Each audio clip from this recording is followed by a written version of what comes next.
Hola, esto es La Mágica Historia. Por fin empezando el primer capítulo de esta serie Exterminio.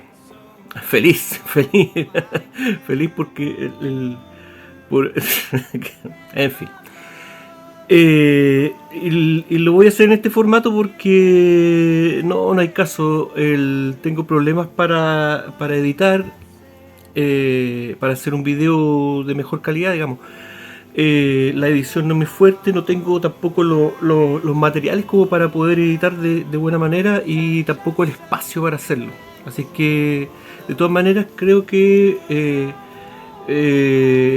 más de algún video de esta serie va a tener que ser con otro formato porque hay algunas cosas que necesariamente necesitan imágenes. Pero lo que voy a conversar hoy día no necesita tantas imágenes. Sería mucho mejor si siempre es más atractivo ver un video editado. Pero, en fin, voy a retomar la esencia del canal, algo que dejé botado hace como 2 años más o menos, cuando comencé a tomar temas de la contingencia por todo lo que estaba pasando, ¿cierto? Y dejé un poquito botado la esencia de este canal, que era hablar acerca de la historia mágica del hombre, ¿ok?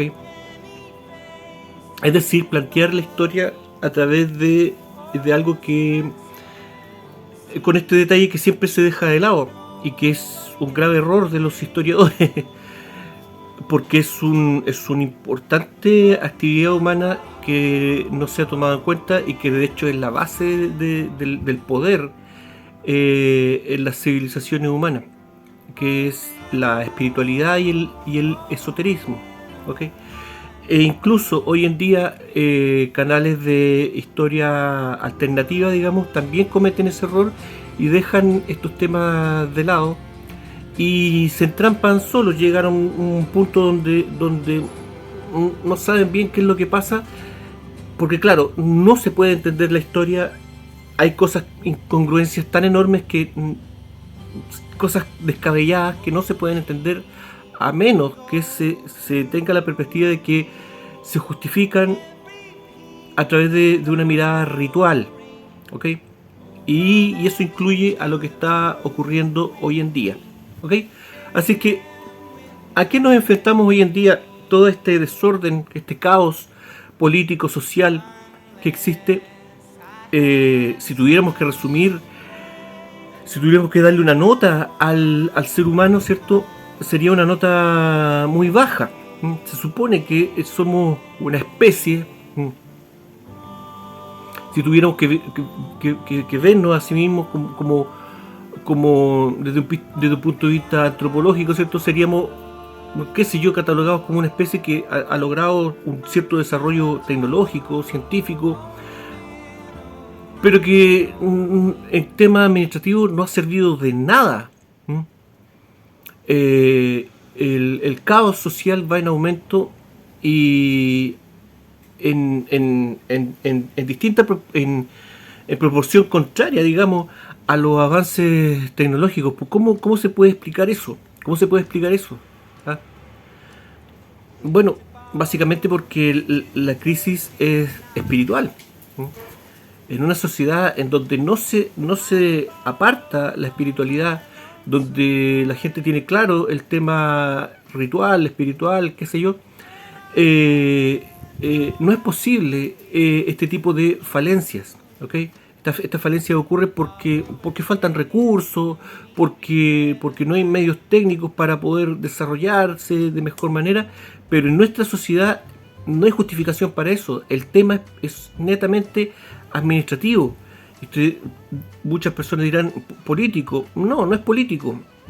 La falta de éxito administrativo que tiene el ser humano hoy en día no se debe a temas políticos, y eso creo que queda demostrado al analizar, pero a grandes rasgos las fluctuaciones económicas a nivel mundial. Lo que ha pasado, por ejemplo, empecemos por casa. Lo que pasa a grandes rasgos, vean aquí mismo en YouTube, existen videos muy gráficos, donde muestran gráficos, qué sé yo, con animaciones acerca de economías mundiales, qué sé yo, busque uno donde aparezca Chile y desde el siglo XX, qué sé yo, y usted va a ver que no es necesario saber de economía. La curva, ¿cierto? Con una cierta pendiente ascendente. Llega el periodo de inestabilidad del gobierno de Salvador Allende y esa curva cae, ¿cierto? Baja. Luego llega la dictadura de Pinochet y esto cae, pero estrepitosamente.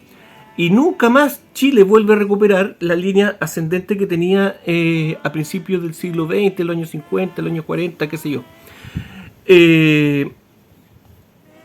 A pesar de todo lo que digan las personas, ¿cierto?, de derecha acerca de que Pinochet salvó la economía nacional, eso es absolutamente falso. A pesar de todo lo que digan de que los Chicago Boys, todo lo que hicieron, eso fue un cambio ritual en Chile. ¿Okay?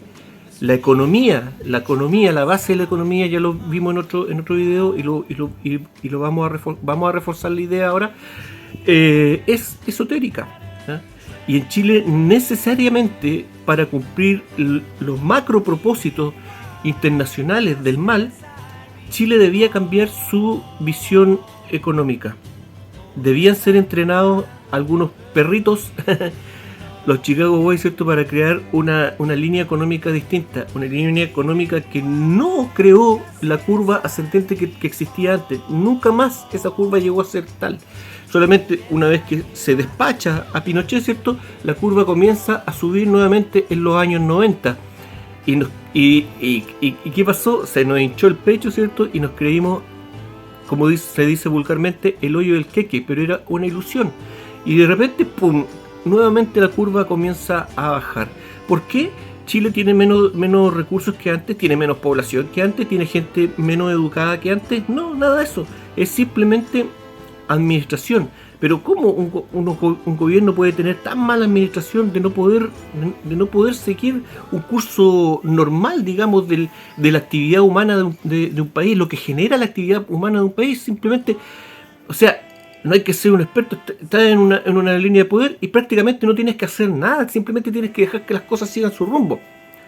Pero a pesar de eso, empeoran las cosas. ¿Por qué? ¿Porque son estúpidos? No, eso es lo que nos quieren dar a entender, pero no es así. Lo hacen porque se les ordena. Es lo mismo que está ocurriendo hoy en día, en forma visible. Muchas veces la derecha quiere dar a entender de que el gobierno de izquierda son tontos, inoperantes. No, nada de eso. Son inoperantes, son antiproductivos porque se les ordena que tienen que hacer ciertas cosas que son inoperantes, antiproductivas, incoherentes, porque tienen que ver con una agenda mayor, que tienen que ver con un ritualismo mayor. ¿Ok? A nivel mundial también se puede ver un claro ejemplo, creo yo, con lo que pasó con Japón. Japón siendo, después de la Segunda Guerra Mundial, elevando su economía hasta llegar a ser por década el segundo o tercer país, la segunda o tercera economía más fuerte del mundo. Y de repente, a mediados iniciando la década del 2010, ¿cierto?, la economía de Japón cae pero estrepitosamente hasta llegar a convertirse en un cuarto de lo que fue anteriormente. ¿Okay? Es decir, en 12 años, Japón hoy en día en 12 años ni siquiera llega al nivel económico que tenía hace 12 años atrás. Ni cerca. ¿Por qué? ¿Son más tontos los japoneses? ¿Tienen menos recursos? Aquí queda claro. ¿Tienen una administración deficiente? ¿Tienen una administración corrupta? Nada de eso, ¿cierto? Nada de eso. Esto obedece a temas rituales. Y ahí una vez encontré un video en YouTube, no creo que esté todavía, pero no sé, búsquenlo, a lo mejor lo pueden encontrar, de un ex ministro de Economía de Japón, ¿cierto? Que cuando le preguntaban por qué Japón estaba asumiendo medidas económicas que eran contraproducentes, que nadie entendía lo que estaban haciendo. Este hombre responde, dice llanamente, lo hacemos porque estamos obligados a hacerlo, porque Estados Unidos nos tiene amenazados con una máquina para hacer terremotos. No sé qué más se puede agregar a eso. Y posteriormente, un año después de esa declaración, viene el terremoto y maremoto de Japón. ¿Ok? Y en Japón podemos observar cosas como, por ejemplo, por dar un ejemplo, esto para visualizar un poco cómo está ocurriendo el tema. Por ejemplo, se den los derechos de Godzilla. Y tenemos ahora el Godzilla gringo y murió el Godzilla japonés, siendo que Godzilla es japonés. ¿Entiendes? ¿Por qué? Porque están obligados a hacerlo, hombre. ¿Ah? Chao, estudio Ghibli, no hay economía para eso. No hay economía para el Hollywood japonés. Nada de eso. Murió Japón económicamente. Ya no es una potencia mundial. ¿Por qué? Bueno, porque había que crear. Japón desestabilizaba el equilibrio conveniente para el globalismo en la zona, sobre todo entorpeciendo la economía china. ¿Okay? Por lo tanto, Japón debía ser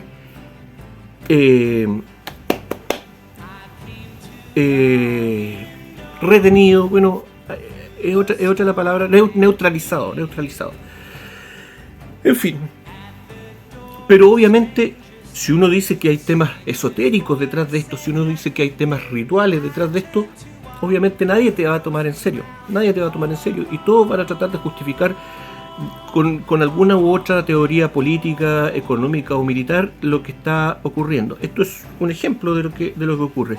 Pero yéndonos al grueso del asunto, yéndonos a lo básico del plan globalista con respecto al ser humano, el plan, la finalidad última, digamos, es muy simple. Y en esto hay que ser muy claro. Existen otras finalidades, pero lo que corresponde al ser humano. Y lo que corresponde al ser humano es el exterminio. Exterminio total, o prácticamente total, del ser humano común y corriente. Y esto no lo digo yo. Lo he dicho muchas veces. No es que yo lo crea así. Esto lo creen grandes personas. Hacen monumentos diciendo lo que creen, ¿cierto? Las piedras de Georgia, ¿cierto? Dinamitadas recientemente, en donde aparece claro, ¿cierto? Todos los ítems del globalismo, y entre ellos, ¿cierto? Reducir la población humana a 500 millones. Entonces, ¿de qué estamos hablando? ¿De exterminar 7.000 millones de personas? O no sé cuántos más serán. Tenemos personajes como Bill Gates anunciando esto públicamente y teniendo una respuesta prácticamente nula de parte de la opinión pública y peor aún, teniendo un respaldo hacia su imagen, con un montón de gente defendiendo la imagen de este tipo de personajes que dicen que es extremadamente necesario buscar las maneras de reducir la población mundial. ¿Qué está pasando aquí? ¿Nos volvimos locos? No, esto es parte del plan de exterminio del ser humano, porque genocidio de distintas etnias, de distintas líneas de sangre, de distintas genéticas humanas, han existido desde siempre. Siempre ha habido una mano grotesca aplastando, echándole insecticidas a ciertos grupos humanos. ¿Ok? Los genocidios en este planeta, perpetrados por manos humanas, ayudadas por fuerzas que que no podemos entender, que yo no entiendo cuando veo, me encuentro con material acerca de este tipo de cosas, pero siempre localizado, focalizado. Pero tampoco es nuevo el tema de que los seres celestiales han intentado exterminar al ser humano en forma generalizada. Ha ocurrido otras veces, en ocasiones que han quedado planteadas en la mitología y en la religión, y que tienen un cierto respaldo arqueológico, con teorías obviamente que se van hacia otras cosas. Obviamente esto fue un meteorito, ¿eh? Claro, un meteorito inteligente que se dividió, ¿cierto? Y cayó en las zonas precisas donde tenía que caer para crear un efecto dominó que produjera el exterminio de ciertas especies animales y el daño generalizado más grande hacia el ser humano. Claro, puros meteoritos inteligentes, ¿cierto? No me vengan con estupideces. ¿Ah? Pero ahí está. Los registros de genocidios generalizados a nivel global están. Y genocidios focalizados en regiones y sobre todo destinadas a acabar con ciertas líneas de sangre también están registradas. La interpretación de los datos que hay al respecto, eso es otra cosa. Pero nos mienten por todos lados. Los economistas nos mienten, los políticos nos mienten. Sabemos que los políticos nos mienten. El resto de personajes públicos nos mienten de igual forma. Los científicos nos mienten de igual forma. Los economistas, los militares, ¿para qué decir? ¿Ah? No podemos confiar en esa gente, pero al mismo tiempo tenemos que escucharlos. Tenemos que escucharlos y aprender a sacar de lo que dicen la verdad. Aunque sea una verdad a grandes rasgos, aunque sea una verdad en donde no podamos llegar a entender los detalles de este asunto.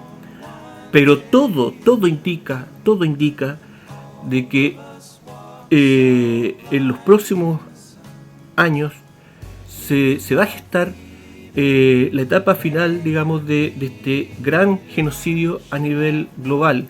Un genocidio distinto a los anteriores, producidos a través de fuego y de agua. Esta vez un genocidio provocado a nivel genético. Lo que se busca es crear un nuevo ser humano y destruir el que está presente hoy en día. Extinguirlo a nivel genético. Y para poder llevar a cabo toda esta operación que requiere una organización de proporciones globales, se necesita la cooperación de las víctimas. Y para eso se debe influir en la psiquis de las personas a nivel global, para que cooperen, para que voluntariamente entreguen su genética a la mutación que se espera de ella. Y los que no se sometan a esta mutación deben ser exterminados. No puede quedar rastro del antiguo ser humano sobre la faz de la Tierra. Y esto no es primera vez que ha ocurrido, ¿ok? Y volvemos al mismo tema. La religión, la mitología nos habla de esto, y los rastros arqueológicos también nos hablan de esto, pero hay que saber interpretarlos de distinta manera, con una mentalidad mucho más abierta. Obviamente esto no sirve para una persona que está con su mente sesgada. Ok, vamos. Para poder entender toda esta ridiculez que me acabo de mandar, ¿cierto? Hay que comenzar a entender un poco cómo funciona la historia esotérica, ¿ok? Es decir, la historia mezclada con lo que nunca nos cuentan, con el ritualismo y el esoterismo. Para eso voy a hablar de algunas cosas que ya he dicho en este canal, pero ya hace bastante tiempo, así que no creo que esté de más recordar algunos conceptos para poder entender el tema en su totalidad. Y a eso obviamente le voy a agregar datos nuevos, cosas, esas cositas que yo sé que a ustedes les gusta. Saque de lo que tengo que decir, saque lo que le sirva, ayude a cotejar la idea que usted tiene en la cabeza con lo que yo voy a plantear ahora, ¿ok? Yo sé que la mayoría de las personas que ven este canal tienen una idea acerca de la realidad. Tome este video como una ayuda a esa idea, nada más. Bueno, anteriormente en otros videos habíamos visto de que la historia del hombre, ¿cierto? En realidad no es la historia del hombre, sino que es la historia de los resultados de la influencia esotérica en el poder, ¿cierto? Que produce un poder, que produce una civilización en el ser humano, ¿ok? Pero el ser humano nunca ha tenido un poder real en la Tierra, el ser humano nunca ha tenido una civilización real en la Tierra.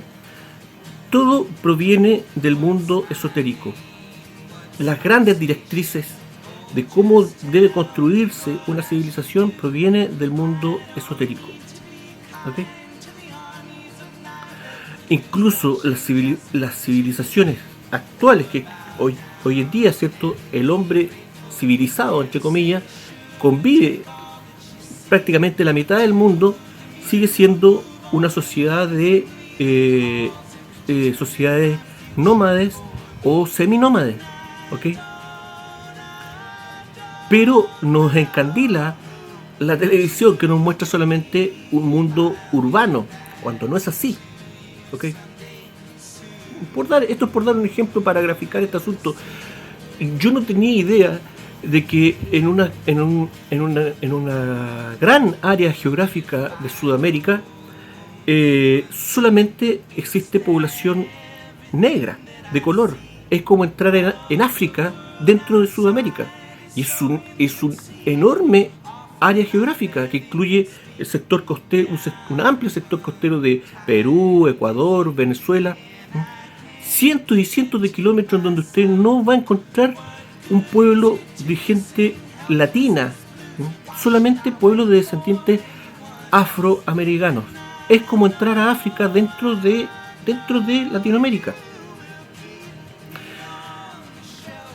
Eso es un ejemplo de cómo la geografía, ¿cierto?, de nuestra tierra, tenemos una idea, obviamente, que se nos ha implantado a través de nuestra educación. ¿Ah? Tenemos el mismo caso de España, ¿cierto? La dona, le dicen, la dona de España, ¿cierto? Porque el área urbana de España y donde vive, qué sé yo, no sé cuánto será, el 80, el 90% de la población, es un circulito. Y el centro de España es prácticamente una zona deshabitada, es volver a Europa medieval y es volver a la Europa primitiva, digamos, del neolítico, ¿ok? Lo mismo pasa acá en Chile, ¿cierto? Tenemos grandes áreas urbanas, grandes ciudades, pero por ejemplo en el norte, desde Antofagasta hasta Iquique y de Iquique a Arica, existen zonas desérticas gigantes, donde obviamente no puede sobrevivir el ser humano, donde no solamente se puede transitar por la carretera, ¿cierto? Zonas donde son horas y horas de viaje para poder llegar a una ciudad, a un sector urbano importante. Sectores donde los criptozoólogos dicen que incluso aún quedan dinosaurios corriendo y reptando por el desierto de Atacama. No lo sé, una idea descabellada,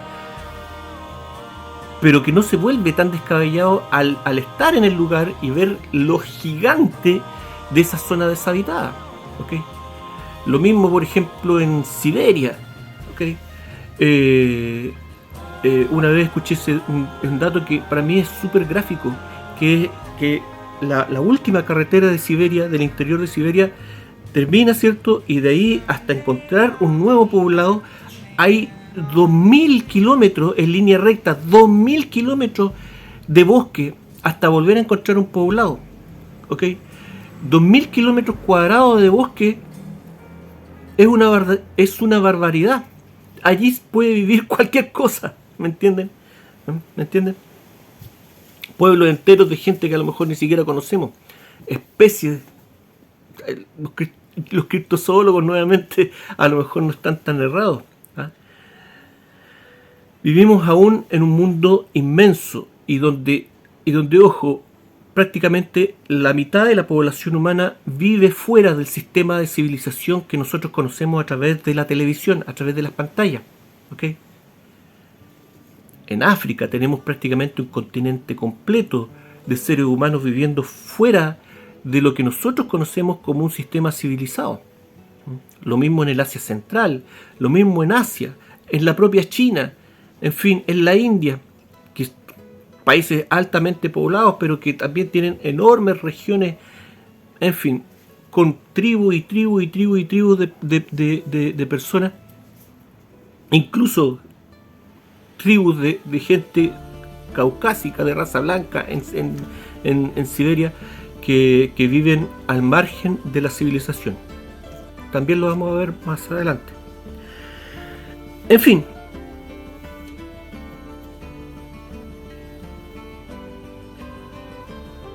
veíamos también en esos videos antiguos entonces que la civilización humana se gesta, ¿cierto?, de la mano, ¿cierto?, del esoterismo, y que el esoterismo básicamente es tener contacto con el otro lado y con entidades del otro lado.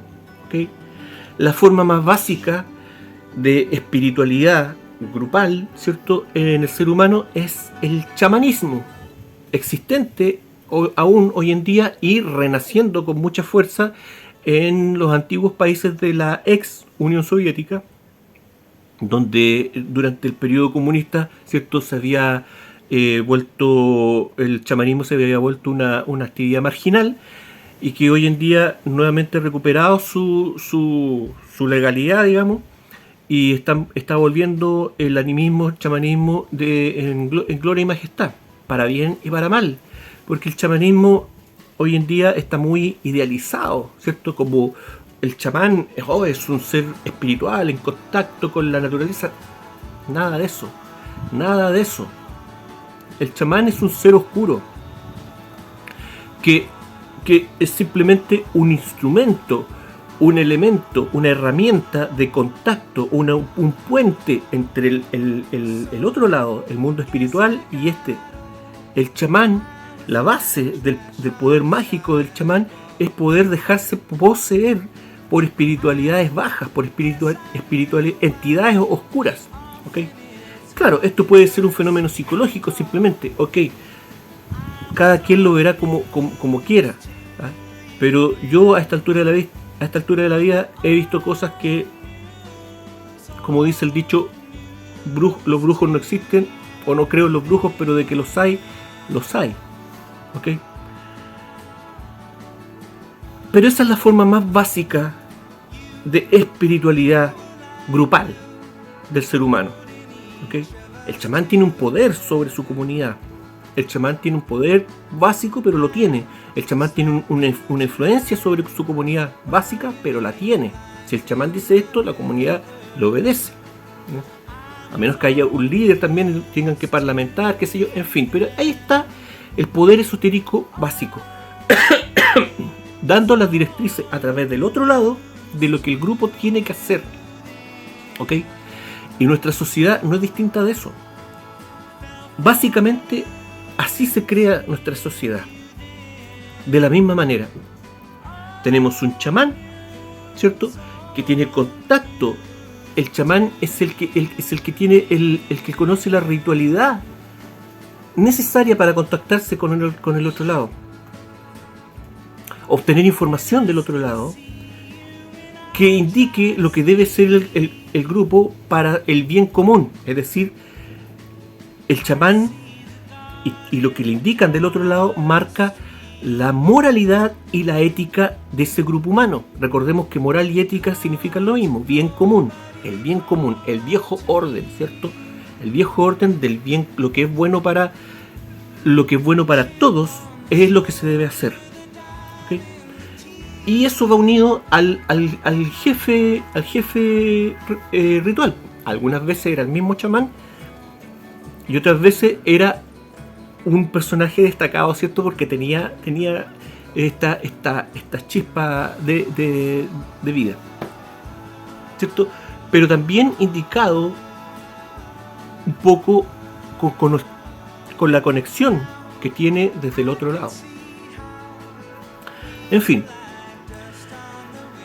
veíamos, ¿cierto?, de que el chamanismo es la forma de contacto con el otro lado más básica. El chamanismo se contacta con seres elementales, seres bajos, espiritualmente hablando, seres de poca monta dentro del escalafón celestial, pero, perdón, ellos no trabajan con seres celestiales, trabajan con seres de la tierra. Pero en fin, da lo mismo. Trabajan con fuerzas desconocidas. Fuerzas desconocidas que interactúan con el chamán como si fueran entidades inteligentes, conciencias. ¿Ok? Y después veíamos que aparecía, ¿cierto?, un nuevo poder esotérico, los sacerdotes. Y los sacerdotes, ¿cierto?, se comunicaban directamente con los dioses, con los seres celestiales. ¿Ok? De alguna manera el sacerdote conoce el ritualismo y los lugares donde se puede contactar con los seres celestiales. Eso le entrega un poder mayor, eso le entrega una fuerza, una potestad mayor, una mayor influencia en cuanto a número de personas y área geográfica. Pero con el tiempo, el conocimiento de los sacerdotes fue emigrando a personas, entre comillas, comunes. Y nacen los magos. Nacen los magos que, ya sea porque en algún momento fueron educados dentro del sacerdocio, o de otra forma encontraron este conocimiento, pero comienzan a rivalizar con los sacerdotes. ¿Okay? Y esto desde el tiempo de Egipto. ¿Okay? En Egipto, con el caso de que incluso llegan a sostener una cierta guerra, entre comillas, entre magos y sacerdotes, donde los magos son expulsados de Egipto. ¿Okay?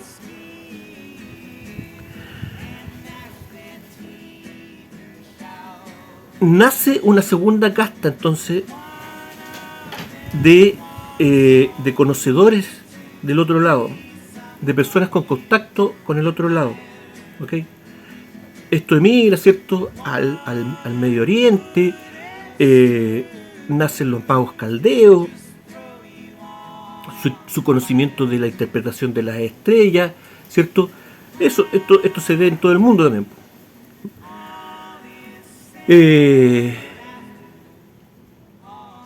Y este poder de estos magos, que comienza a rivalizar con el poder sacerdotal, los sacerdotes van de la mano, trabajan para los reyes, ¿ok? Y los magos también comienzan a trabajar para los reyes. En un comienzo los magos trabajan para personas comunes y corrientes, y luego van subiendo, comienzan a trabajar para los reyes, y luego con el tiempo incluso llegan al poder, llegan a convertirse en reyes, llegan a crear una nueva monarquía, ¿ok?, que no desplaza a la monarquía anterior, a la monarquía sagrada, divina, que viene del cielo. Todo el poder viene del cielo, ¿ok? Los sacerdotes crean una línea de reyes sagrados, ¿ok?, legítimamente sagrados, a través de una serie de ritos y cosas, ¿me entienden? Y los magos, al ir evolucionando en su poder, ellos mismos se instalan en el trono en ciertas áreas del mundo. Ya para el tiempo de Jesús existe un collage de reinos de reyes magos, ¿cierto? En Turquía, ¿cierto? Anatolia, lo que es Turquía ahora, ¿cierto? Armenia, en las áreas que rodean a Israel, en la India, en el Asia Central, una serie de magos que se instalan y se autocoronan reyes. Y comienzan a rivalizar con la monarquía sagrada, que a esta altura ha llegado a convertirse en imperio. Y me voy a detener ahí para que se entienda un poquito esta idea. Hoy en día, cuando hablamos de rey, cuando hablamos de un reino, se nos ha metido en la cabeza que un reino es prácticamente un país. Un reino es una versión antigua de lo que era un estado. ¿Me entienden? Esa es la visión que tenemos nosotros de un reino. Y un rey era la versión primitiva de lo que es un presidente. ¿Me entienden? Solamente que era vitalicio. No, eso no es un reino y eso no es un rey. Nuestro sistema político, nuestro sistema de civilización, nuestro sistema de repartición del poder, hay que entender que no viene del hombre, viene de arriba. Aunque eso no sea cierto, pero por lo menos las personas que tienen el poder para administrar el poder lo creen. ¿Ok? El poder viene de arriba, el poder es celestial, el poder es divino. Y cuando se crea un reino, el reino no es un área geográfica. El reino es un poder que tiene una influencia, un poder que se manifiesta, que se encarna en un ser humano llamado, que obtiene este título de rey y que tiene una cierta influencia en un área geográfica. ¿Okay? Y esa área geográfica va a depender del poder que tenga ese rey. ¿Qué tanto poder divino tiene? ¿Me entienden? Un reino no es un país, un reino es un poder. Te entrego un reino, no te estoy entregando un pedazo de tierra, te estoy entregando un poder. El poder que no tiene el ser humano. Los seres humanos no tienen poder. Este es el poder real y yo te lo entrego. Y te convierto en rey, porque te entrego un reino, un poder. ¿Me entienden? Y eso continúa hasta el día de hoy. Bueno, al día de hoy existen monarquías, pero son muy distintas a las monarquías sagradas originales. Pero esta cosa viene de arriba, viene del cielo. Y en el cielo el poder está bien, en el cielo y abajo también. Está bien dividido, ¿cierto? En escalafones.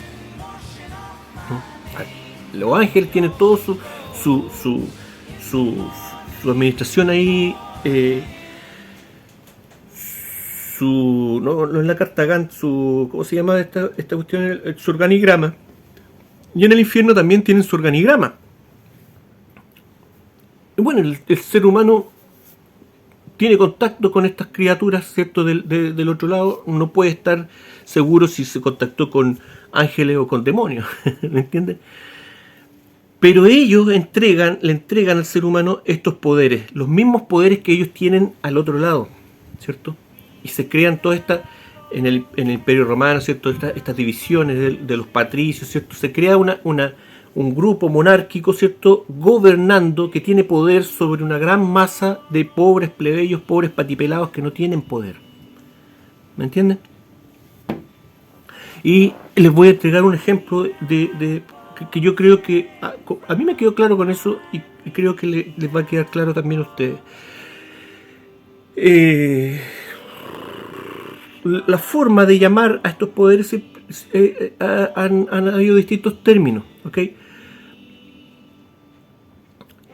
Y mientras más atrás en el tiempo, ahora bien, perdón, disculpe, ¿puede una persona común y corriente ser parte de este círculo, de este anillo de poder entrar, un patipelado puede entrar a la aristocracia o lo que sea que encarne este anillo de poder? Sí, puede.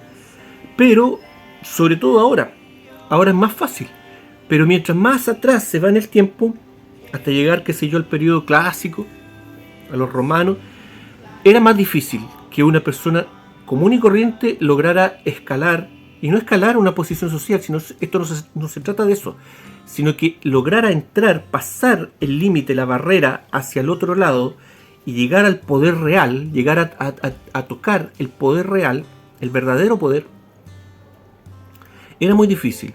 Un esclavo romano no podía convertirse en un líbero. Sí podía, pero en situaciones muy, muy específicas. ¿Okay?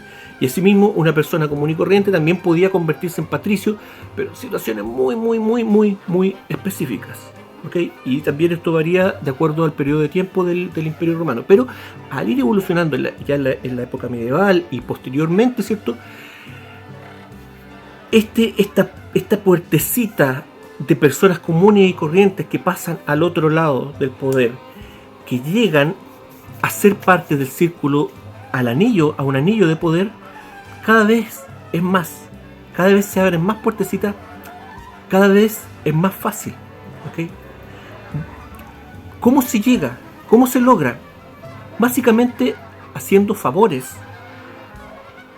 al poder real, al poder monárquico, al poder celestial, sirviendo al poder celestial de manera incondicional, demostrando que tú vas a hacer lo que sea por el poder celestial, para ser leal al poder celestial. Y de esa forma esas personas entraban a estos anillos de poder.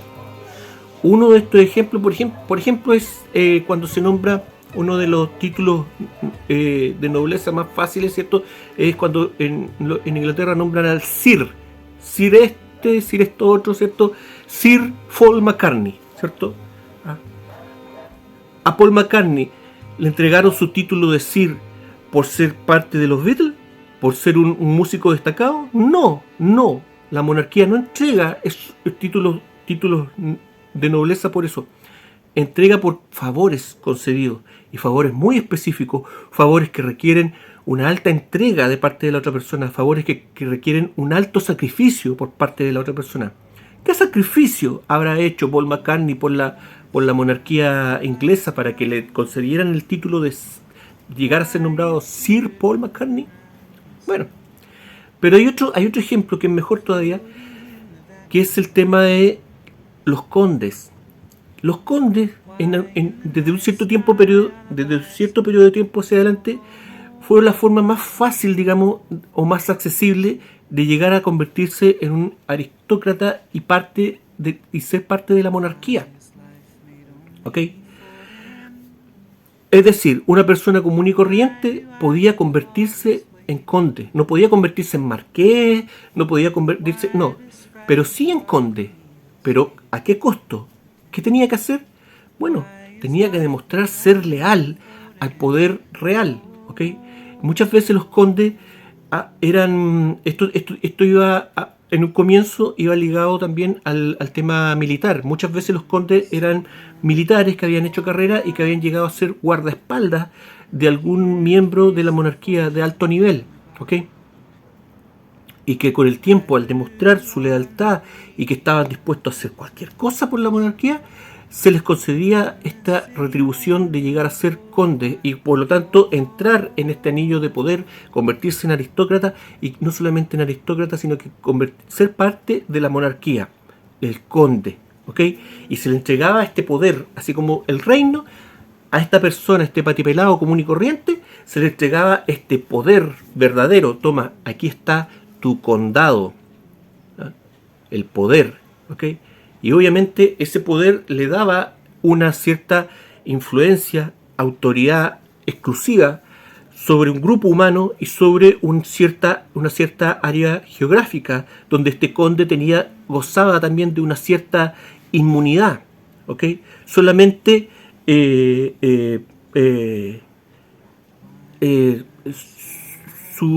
¿cómo se dice? Solamente subyugada, no es la palabra, perdón, a los miembros más altos de la monarquía. ¿Ok? Muy bien. Pero el conde tenía que trabajar, tenía que cumplir sus labores de conde. Y aquí viene lo bonito, porque ¿qué pasaba cuando en el reino, ¿cierto? Había un problema desagradable, algo que había pero que no se podía evitar, digamos. Era un problema que había que solucionar, pero la monarquía no le hacía el quite porque era algo desagradable, era un tema que no estaba a la altura de ellos, se necesitaba hacer cosas desagradables, en fin. Pero era un problema mayor, ¿me entienden? Que no solamente se le podía adjudicar al más de abajo y ese al más de abajo hasta llegar finalmente a un conde que se hiciera cargo del problema. No, era un problema que estaba por sobre las capacidades de un solo conde. Entonces, ¿qué es lo que hacían? Reunían a un grupo de condes y les decían: ya cabrito, tenemos este problema, ustedes se tienen que juntar y ahí verán cómo lo solucionan, pero lo tienen que solucionar, ¿ok? Y así la monarquía se liberaba de estos problemas desagradables y que no quería mirar, pero que tenía que hacerles frente de alguna manera, tenía que solucionarlos de alguna manera. Lo bonito de esta historia es cómo se le llamaba a este grupo de condes. Y esto para mí me deja claro un montón de cosas. Porque este grupo de condes tiene un nombre específico, y ese nombre es un comité. Es decir, hoy día en nuestra sociedad, incluso en las sociedades antimonárquicas, ateas, comunistas, estamos llenos de comités y de operadores. Ahora se disimula esto, pero este poder sigue actuando y los condes pasaron a ser operadores políticos, ¿okay? Los comités actúan también en la empresa privada. Para todo, ¿cierto? Se busca un comité, ¿ok? No tanto en la pequeña y en la mediana empresa, pero sí en la gran empresa, la que está más ligada al poder esotérico, ¿cierto? Todos los problemas desagradables o enredados, ¿cierto? Se les busca una solución a través de un comité. Bueno, formemos un comité, ¿no? Pero el comité no lo puede formar cualquier persona. Tienen que estar estos condes, entre comillas, a cargo del comité, ¿ok? Estos operadores políticos, ¿ok? Y aquí viene una regla de oro. Tú cuando entras a un círculo de poder, tú cuando entras a un anillo de poder, no vuelves a salir. Como dije, mientras más atrás en el tiempo, era mucho más difícil ingresar a un anillo de poder. Tú tenías que demostrar ser una persona eficiente y tener unas ciertas capacidades para poder llegar a ser... Uy, que ando penca justo hoy día. Tenías que demostrar poder ganarte ese derecho de ingresar a ese anillo de poder. Hoy día no es tan así. Y les pongo un ejemplo, ¿cierto? Hoy día tenemos personajes como la tía Pikachu. Entonces, conversando con una persona, conversábamos acerca de esto, de todos estos personajes que participaron en el anterior proceso constituyente y que eran gente común y corriente, patipelados como cualquiera de nosotros. Pero que entraron a una tarea que era de la clase política, ¿ok? Esas personas entraron al anillo de poder y no salen más, aunque sean personas desagradables, que sean personas que tengan un comportamiento que deje mucho que desear, aunque se manden uno y otro cagazo, aunque los hagan desaparecer por un tiempo, pero ya forman parte del anillo y no vuelven a salir de él. Y ahí tenemos el caso, por ejemplo, de la tía Pikachu, un personaje absolutamente ridículo, y que se ha mandado cagazo tras cagazo mediático, pero ahí sigue actuando ahora como operadora política y va a morir ahí. Porque entrar a un anillo de poder significa entrar a un círculo esotérico de poder. Y aquí estamos viendo la forma más básica de entrar. Los condes de hoy en día, ¿ok? Presentes también, como les digo, incluso en el mundo comunista. La ex Unión Soviética y China está llena de comités. Y de ahí hacia arriba sigue este orden, ¿me entienden? No existe ya se radicó en el antiguo orden mundial, se radicaron las monarquías, ¿cierto? Y las que no se radicaron, a los monarcas, a los que no se les cortó la cabeza, se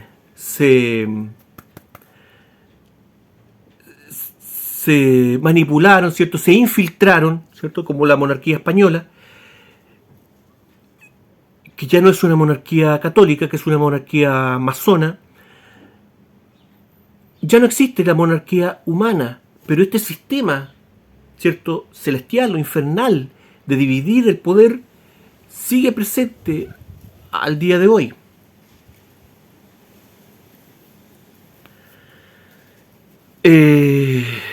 Chuta,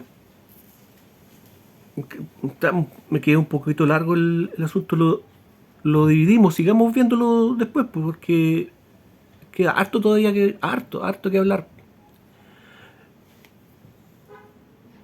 Porque básicamente esto es la explicación básica de lo que es un reino y una monarquía a nivel espiritual, a nivel esotérico, no a nivel político. Entonces a un rey se le entregaba un poder. Ya con esto cerremos la idea. Se le entregaba un poder, ¿cierto? Un reino. Y el rey tenía el derecho entonces, con este poder, un poder mágico, esotérico, un poder que fuera de la comprensión del ser humano, tenía el derecho a fundar su reino. Estamos hablando de los primeros reyes, los reyes sagrados. Y estos reyes fundaban su capital. ¿Okay?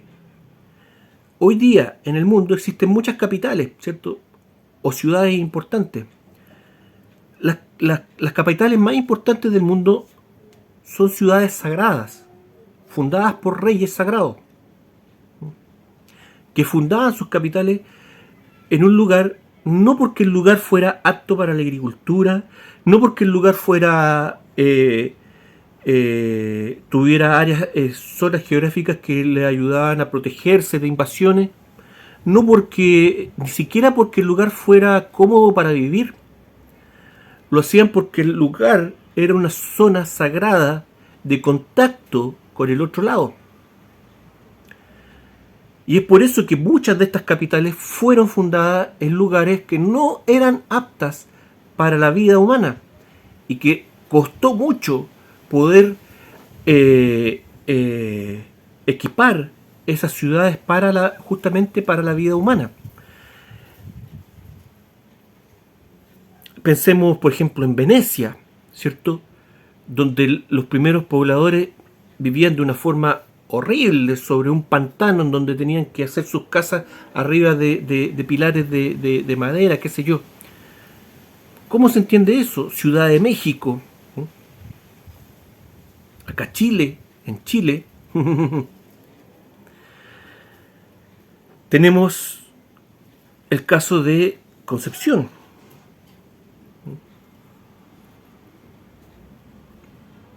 Bueno, pero hablemos después de eso. Entonces llega el monarca, ¿cierto? Llega el rey, este ser humano al que se le ha infligido, ¿cierto? Se le ha dado este reino, este poder para fundar un reino, y él funda su ciudad y enciende el fuego sagrado. Un fuego eterno, una llama eterna que marca lo que es la plaza principal de una ciudad. Así se funda una ciudad sagrada. Ciudades que su mito vuelve a ser una y otra vez y otra vez el mismo. ¿Ok? Y existieron sobre el reino, ¿cierto? Ya vemos que está el conde y después vienen otros poderes más grandes, ¿cierto? Y a medida que va creciendo el poder también va creciendo el área de influencia y la cantidad de almas en las que tú puedes influir a través de este poder. Y sobre el reino viene un poder que el hombre no conoció durante algún tiempo y que era el imperio. El imperio, nuevamente, el imperio no es una zona geográfica, el imperio también es un poder que está por sobre el reino. Y aquí viene el tema del aguilucho. Y esto, ya, lo voy a relatar ahora, porque esto ayuda a entender, por ejemplo, el tema de Tartaria. Como les digo, mucha gente que yo me saco el sombrero de las investigaciones que hacen con respecto a este tema y de la historia paralela, digamos, no incluyen el tema esotérico en este asunto, ¿ok? Y tienden a confundir Tartaria con el imperio, ¿ok? Tartaria es otra cosa. Tartaria es la evolución del mundo chamánico, que llegó a tener una influencia gigante también, ¿ok? Pero Tartaria no era el imperio. Entonces, ¿dónde se funda el imperio dentro de nuestra historia moderna, digamos, del ser humano? Dentro de esta historia de la cuarta edad, por decirlo de alguna manera. A todo esto, si quieren ver un buen resumen con respecto a ese interesante tema de las edades de la Tierra y del ser humano, ¿cierto? Les recomiendo nuevamente el canal amigo Realidad Hermética, que tiene ahí una serie de videos acerca de las 4 edades de la Tierra, muy bueno al respecto, ¿ok? Muy claro. Bueno, el imperio nace, ¿cierto? Algo ocurre al otro lado del mundo, algo ocurre por allá por Siberia, ¿cierto? Que hace que el imperio que había nacido ahí, en esa región, que también eso lo vamos a ver después en esta serie, porque si no me voy a alargar, ya déjenme terminar la idea. Algo ocurre, ¿cierto? Y gente de ese imperio, ¿cierto?, se ve obligada a emigrar y llegan hasta la región de Anatolia, ¿cierto? Llegan los hititas, ¿ok? Que no eran gente no eran semitas, como quieren meternos el dedo en la boca ahora los falsos historiadores globalistas. No, su raíz lingüística, ¿cierto?, viene del otro lado, ¿eh? Su raíz cultural también viene del otro lado. Y ellos traen por primera vez este símbolo, este poderoso símbolo del pajarraco, ¿cierto?, del aguilucho, del águila. Y no solamente el águila, sino que el águila bicéfala la traen ellos, ¿cierto? Hace casi 4.000 años atrás, ¿cierto? 3.800 años atrás. El águila bicéfala tiene muchas explicaciones. Usted puede ver videos aquí mismo en YouTube dándole explicaciones de todo tipo acerca del águila bicéfala. Y no dejan de tener razón todas esas explicaciones, porque un símbolo, ¿cierto?, tiene capas de es un simbolismo, tiene capas de interpretaciones, de explicaciones de lo que quiere decir. Un símbolo concentra, ¿cierto?, un montón de información, ¿ok? Pero para este caso, con lo que respecta al imperio, el águila bicéfala simplemente representa de que el imperio abarca los dos puntos cardinales, el este y el oeste. Llegamos hasta el otro lado del mundo, ¿ok? El imperio llegó hasta el otro lado del mundo. Nos convertimos, nuestra águila, ¿cierto?, mira hacia los dos lados. Y este imperio tiene una capital administrativa, qué sé yo, pero tiene una capital sagrada, ¿cierto? Una de estas ciudades sagradas levantada, ¿cierto?, en un sitio sagrado. A pesar de que no se lo considera parte del imperio hitita, era una ciudad-estado independiente, ¿ok? Independiente. Algo así como, piensen ustedes, como lo que es el Vaticano hoy en día. El Vaticano queda dentro de Italia, pero no es parte de Italia.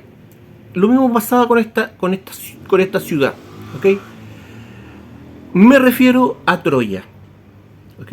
la ciudad sagrada, ¿cierto?, con primigenia del poder imperial, por lo menos de la historia de más reciente, digamos, post eh, Atlántida, por decirlo de alguna manera. ¿Ok? Troya, herederos también del ritualismo y de la espiritualidad atlante. Troya es destruida, ¿cierto? Desaparece la ciudad sagrada, también levantada en un sitio poco apto para la vida humana, pero eso no importaba. Pero ¿qué pasa? El poder imperial huye de Troya, emigra a través de encarnado en algunas personas. Y según lo que dice la mitología, ¿cierto?, estos herederos troyanos, ¿cierto?, llegan a la península itálica y cruzan sus líneas monárquicas, entre comillas, ¿cierto?, con algunos residentes locales, ¿ok? Y se funda Roma, ¿ok? No voy a hablar del mito de la fundación de Roma porque es bastante largo. Pero se funda Roma, ¿cierto?, en donde todavía está la llamita de este poder, el imperio, ¿cierto? El imperio como el reino o el imperio no es una región geográfica, es un poder. La ciudad destruida, la ciudad sagrada, es levantada porque el lugar es sagrado. Pero el poder monárquico del imperio sobrevive a través de estos herederos que se trasladan a Roma. Y Roma es fundada, ¿cierto?, de manera ritual, ¿ok? No por los romanos, como se piensa. Porque hay otra cosa que se ha eliminado de la historia, ¿cierto? Y es el origen de Roma, el origen etrusco de Roma. No se habla de la Roma etrusca, ¿ok? Se nos hace ver de que los etruscos, ¿cierto?, era una cultura anterior a los romanos. Mentira, mentira. Ellos fundaron Roma y los primeros reyes de Roma eran etruscos. Roma en su inicio era la Roma etrusca, ¿ok? Que no eran los latinos, pues, obviamente, étnicamente, culturalmente, ritualmente. Luego los latinos adoptan, ¿cierto?, fagotizan la cultura etrusca y la convierten, ¿cierto?, a la manera latina. Pero son los etruscos los que fundan Roma de la mano con estos herederos troyanos. Tenía que ser ritual el asunto. Y tenía que levantarse Roma en un lugar ritual. ¿Y dónde lo levantaron? En una necrópolis sagrada de los etruscos, ¿cierto? Una necrópolis sagrada, ¿cierto?, dedicada a una diosa muy oscura de los etruscos que se llamaba algo así como Vaticán. ¿Les suena? Ahí se funda Roma. Ahí está el poder sagrado, esotérico, el poder imperial, que luego emigra a través de estar encarnado en estas personas y logra encontrar un nuevo lugar sagrado donde encapsularse. Y nace nuevamente este poder imperial, se desarrolla. No un área geográfica, un poder que crece. ¿Me entienden? Y nace la antigua Roma. Nace la antigua Roma. Y aquí viene otro concepto. A nosotros, hoy en día, cuando se nos habla de la antigua Roma, por eso tengo que explicar esto, porque sobre todo a la gente que ve el asunto de Tartaria les va a ayudar. Cuando a nosotros nos hablan de la antigua Roma, ¿qué es para nosotros la antigua Roma? El Imperio Romano, ¿cierto? Las tropas romanas avanzando, ¿cierto?, sobre los germanos, sobre los francos, ¿cierto? Todo eso. Esa es la antigua Roma. ¿Eh? Porque cuando hablamos de Roma, ¿cierto?, Roma puede ser la ciudad de Roma, ¿eh?, o Roma puede ser el Imperio Romano, ¿me entienden? O Roma puede ser, no sé qué otro concepto puede ir asociado, ¿cierto?, la iglesia romana, ¿me entienden? Pero no. La antigua Roma, se habla de la antigua Roma no para clasificar al Imperio Romano del periodo clásico, ¿ok? La antigua Roma es la primera Roma. Y por eso es necesario hacer una división, porque existieron otras Romas. 3. ¿Ok? Con el tiempo, el imperio, el poder imperial de Roma crece, ¿cierto? Crece en extensión, qué sé yo, la historia del imperio romano. Finalmente Roma cae. Es destruido el imperio, el área geográfica, pero el poder no se puede destruir, ¿cierto? La llama eterna no puede ser destruida. ¿Y qué ocurre? El poder imperial, ¿cierto? El poder del águila romana, el imperio, se divide. Se divide. Se divide en el poder monárquico y en el poder sacerdotal. Y nace una segunda Roma. Una segunda Roma monárquica que emigra de la destrucción de Roma, ¿cierto? ¿Y dónde se instala? Vuelve a Troya. Vuelve a la ciudad sagrada de origen. Y esta vez se refunda como Constantinopla. Miren ustedes, Troya había sido destruida hace más de 1000 años. No quedaba nada. No sabían dónde quedaba Troya. Troya fue descubierta arqueológicamente mucho tiempo después. Pero vuelven a fundar su ciudad sagrada. No saben dónde estaba Troya, pero sí saben dónde estaba el lugar sagrado. Eso lo saben. Y allí nace la segunda Roma. Pero la Roma monárquica. Pero el poder sacerdotal queda en la primera Roma, en el Vaticano. Con el nacimiento, ¿cierto?, de la Iglesia Católica, Apostólica, Romana, ¿cierto?, liderada por el... ¿Quién? A ver. Cuando Roma deja de ser un reino, cuando Roma deja después de ser república, se transforma en imperio, ¿cierto?, los emperadores no eran reyes magos, eran reyes sumos sacerdotes. El emperador tenía que, antes de ser nombrado emperador, tenía que cumplir con, ¿cierto?, con los requisitos, ¿cierto?, con todo el ritualismo para nombrarlo sumo pontífice. Estaba unido el poder en el emperador, estaba unido el poder monárquico de rey, ¿cierto?, con el poder sagrado del sacerdote sagrado, de poder sacerdotal máximo. ¿Okay? Y eso se dividió cuando cae Roma.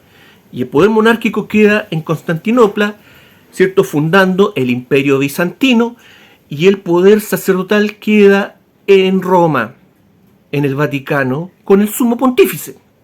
Está claro el asunto, ¿cierto? Está claro, ¿cierto?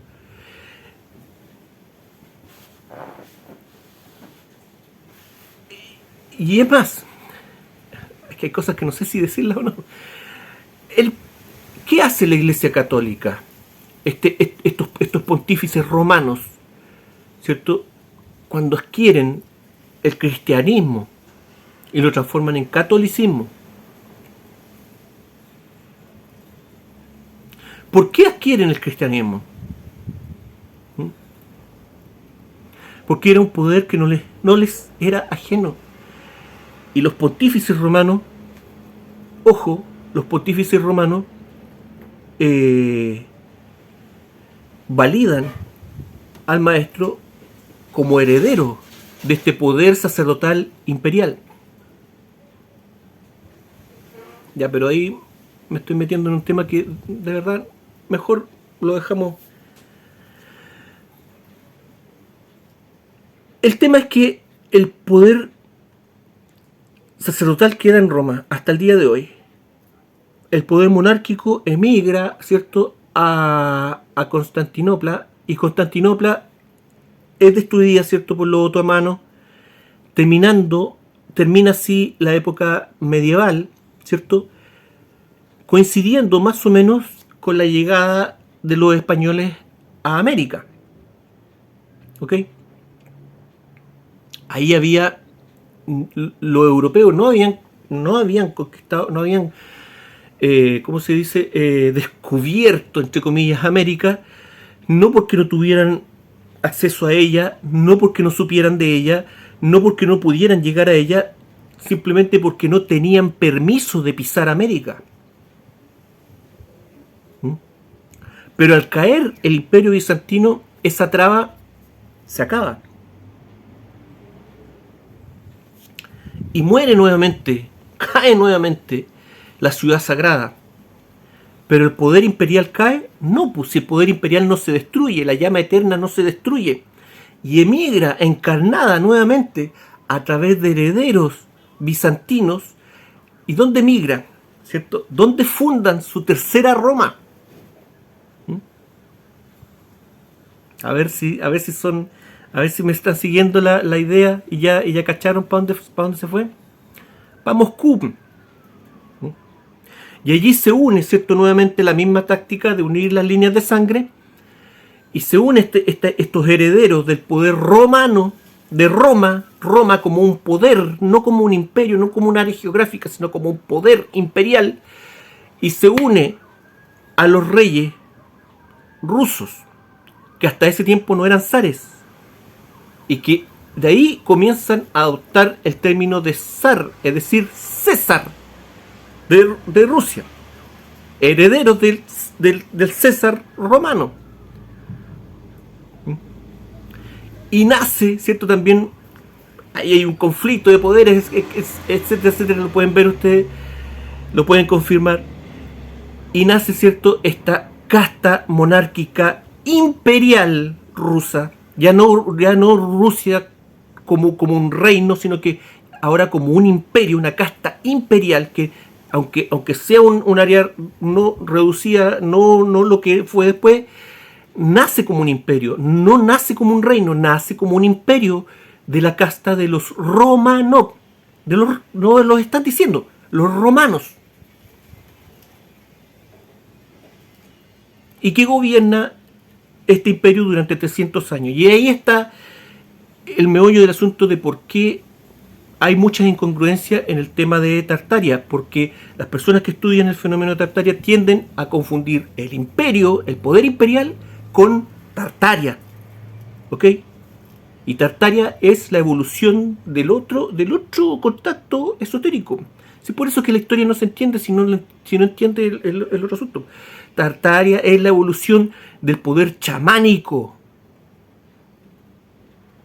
¿Mm? Eso, yo creo que son conceptos que pueden ayudar a redondear más de alguna idea que tenga usted en la cabeza. Vamos a seguir con el tema de la historia esotérica del hombre para poder entender por qué hemos llegado a este zapato chino, por qué hemos llegado a este tiempo de caos, por qué hemos llegado a esta idea del ser humano actual de disminuir la población humana y por qué estamos empezando este proceso de exterminio masivo del ser humano. Gracias. Esto fue La Mágica Historia. Que estén todos súper bien. Cuídense. Chao.